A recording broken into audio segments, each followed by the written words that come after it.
Hi guys, and welcome to our last one of the year. We are now going to go up ScaFell and heading that way. Very wet. The rain is meant to be on for the day, but then tomorrow is meant to be sunshine, so hopefully it'll dry out our tents. Because we arrived a bit later, we're going to go the easy way up. We're pushing for time now. Yeah, originally we'd planned to scramble up the waterfall that we came down last time.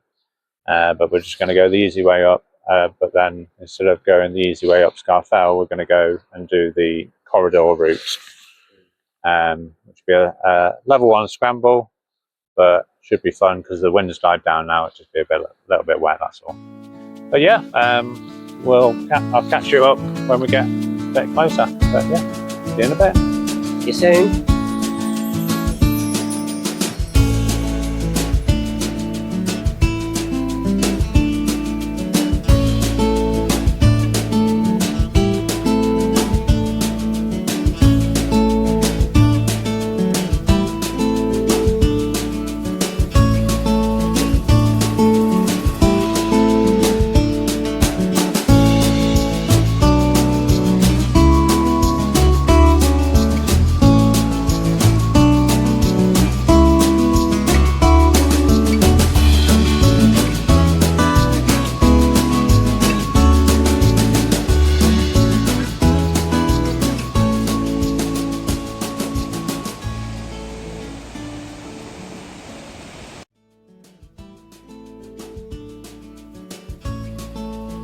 Just a quick stop while we wait for Peter to catch up. He's a little bit slower, bless him, because of his little hobbit lungs.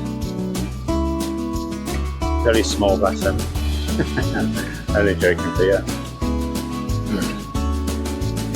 Oh, got on camera. Even in the rain, this view is stunning.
Right guys, so we have made the decision to not do the corridor route.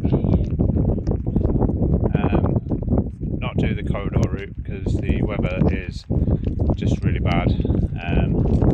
Fallen over twice, slipping on the rocks, so we're just going to do the tourist route that way.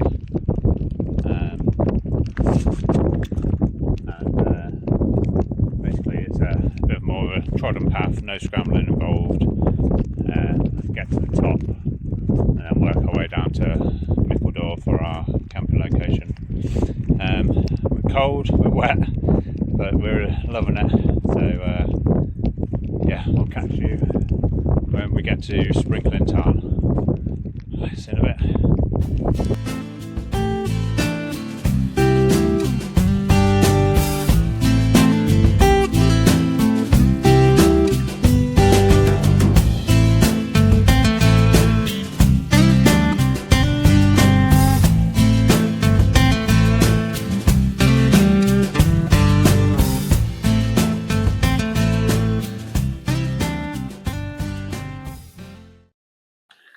Hello guys, so we've made it down from Stonehead Tarn was that way, and we've made it to Sprinkling Tarn here. ScaFell is that way, up there, into the clouds. Had a couple of accidents along the way. I'm glad we chose to go for the easy route up. Fortunately, Peter's just fallen over into a river, so his whole right side is completely drenched. So it's definitely been a bit more challenging on this trip. I've fallen over, landed in a puddle. I've got my whole left-hand side of my trousers are drenched. But it's currently 4:15, and we lose the light at 7:20, so we need to crack on up there, and then we've got the steep incline to get to ScaFell Pike, the highest point in England. Can't wait to get up there. View's going to be nothing because it's just clouds up there, but in the morning it's meant to be clear skies, sunshine, so we'll be able to get the view in the morning. Alright, so we need to crack on. Next point of call is our next break stop, but I'll see you up there.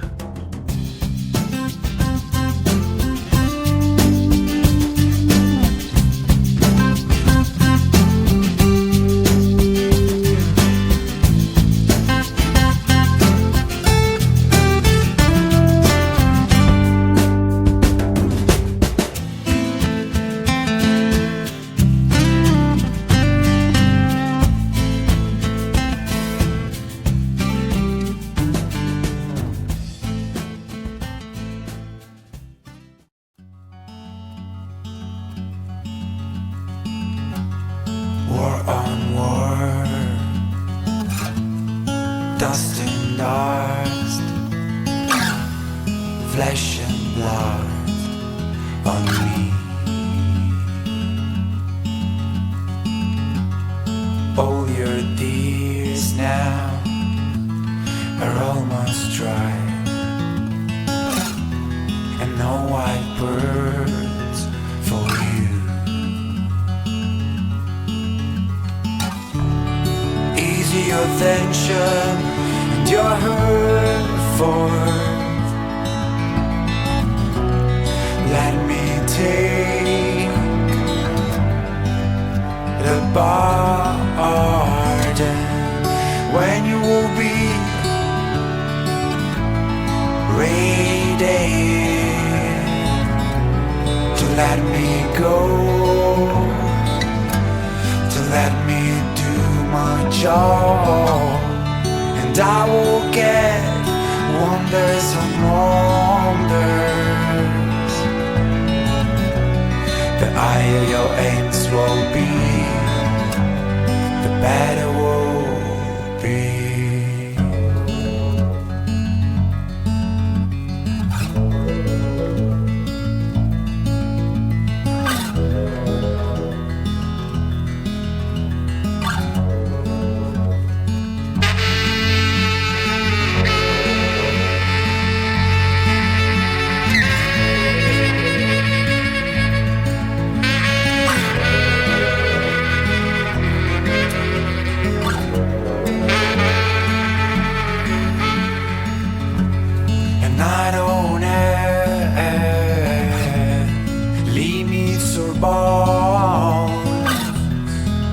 You will see that you can get what you want with your soul and my force.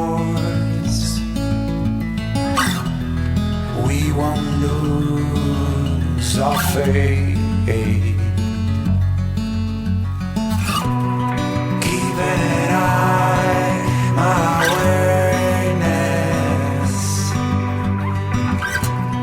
Come and feel it with my life, and I will see amazing things, and I will see amazing, amazing things. Easy your tension and your hurt forth. Let me take the pardon when you will be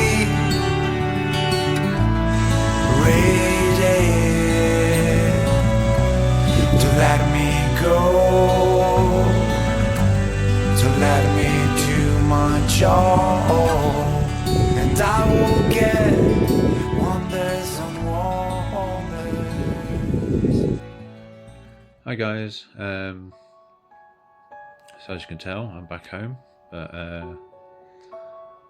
yeah, we never made it to the top of ScaFell Pike. We had to abandon camp due to high winds, torrential rain, and basically flooding everywhere. So strap yourself in, this is going to be a bit of a story as I try and explain what happened after that last video. So time was, we got to our camp spot, which was not the original camp spot we were going to. We planned on camping there and then going up to ScaFell Pike and then coming back down the following day. But due to the winds and the rain, it had completely flooded Peter's tent. We couldn't get the tents up because of the wind was so strong. Every time we tried to put like the outer on, it would just blow our tents over. So we made that decision there and then. We're like, let's just pack up from here, get down the mountain, and then try and set up the tents down the mountain out the wind. Of course, this is easier said than done. So it was 6:20 when we finally got everything packed down, and we were losing the light at 7:20. We had our head torches on. Luckily we thought ahead about that. Peter had a head torch, I had a head torch, and Peter also had a spare torch, just in case. Luckily, he had that spare torch because his head torch broke. So he had to use one stick and a torch. How to explain that everything you saw on the way up, on the way back down, was completely different. And that was because two things. Darkness is the big thing. Visibility was really bad up there because we were in the clouds. Couldn't see that far in front of you because of the clouds in front of you. But when we lost the light, it became almost impossible to navigate. It was very difficult. And number two, because of the torrential rain, every path that we had gone up on the way up there had now turned into a full-blown river. Like we were wading through rivers that were normally the paths. So therefore, all the paths looked completely different to what it was as we came up. I mean, when we were going up, head was down, trotting away, having a great time. Yeah, we're wet, yeah, we're cold, yeah, we're shivering, but you know, absolutely fine. Coming back down, it was one foot in front of the other, slowly as you go. Everything was so slippy. Like I say, there was rivers running across from the side that wouldn't normally be there due to the torrential rain. Trying to navigate as far as the torch would see, because when I say it was pitch black, it was, you couldn't see your hand in front of your face. It was that dark if you didn't have a torch on. That's how, there was literally no light source at all. If it was another day when I was sat at the campsite and it was that dark, that'd be pretty amazing. But when you're trying to navigate down a mountain on a route that you've only ever done that once, it's scary. I was scared at points. I was scared because I had to navigate for me and Peter. As you're aware, Peter's eyesight's not the greatest. So it was hard. So we managed to get down to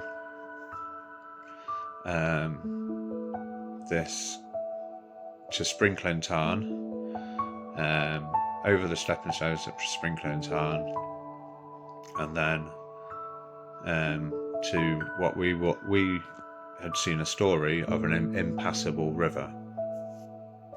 At this point, when we got down to that impassable river, it was